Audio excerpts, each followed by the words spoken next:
This will be a great and brilliant day for the world because Iran has just announced that the Strait of Hormuz is fully open and ready for business. Iran says it has fully reopened the Strait of Hormuz to commercial vessels, but questions linger tonight about how long it will take for the U.S. to feel the impact on their wallets. Good evening, I'm Marcella Lee. I'm Carlo Cicchetto. Before the war, the maritime trade route handled about 20% of global oil supplies.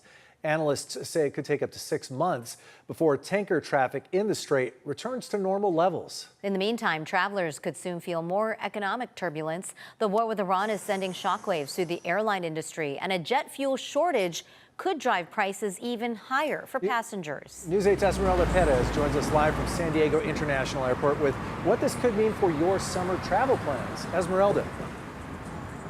Well, that's right, and summer is right around the corner. Many people are already finalizing their travel plans, and some of the people that we spoke with here at the airport say they're already feeling it in their wallets.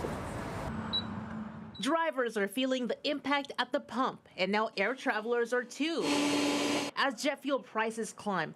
At San Diego International Airport, I spoke with Bradley Pulse, who flew in from Minneapolis. The fuel obviously has taken a substantial toll on the price of a ticket. Tori is heading home to Utah. She booked her flight using points and paid about $270 round trip.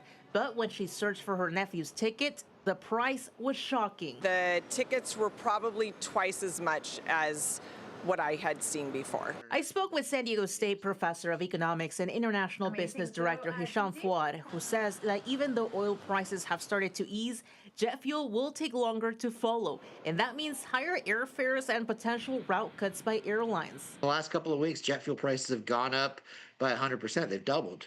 Fouad says jet fuel makes up about a quarter of an airline's cost. He notes that in San Diego, low-cost carriers like Southwest and Alaska operate on thin margins, making them the most likely to cut routes or raise fares. Meanwhile, larger airlines like American and Delta are also feeling the pressure, especially on long-haul flights that consume more fuel. The increase in oil prices is entirely driven by the conflict in Iran, the shutdown of the Straits of Hormuz. About 20% of the world's oil flows through the Straits of Hormuz, this narrow waterway.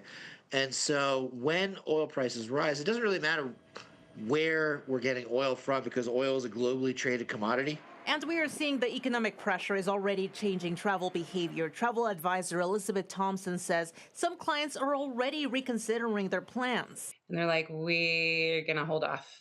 We're going to cancel the cruise. This is just too much. One family recently canceled a 14-day cruise after seeing airfare costs. She says the flights would have cost about $16,000. The best prices that we could find was almost as much as their cruise. Now, experts say that if you're planning a trip, book sooner rather than later. Now, relief is eventually expected, but it could take several months before we start to see that. Now, they also say that airfares could remain elevated in the meantime. From San Diego International Airport, Esmeralda Perez, News 8. Back to you.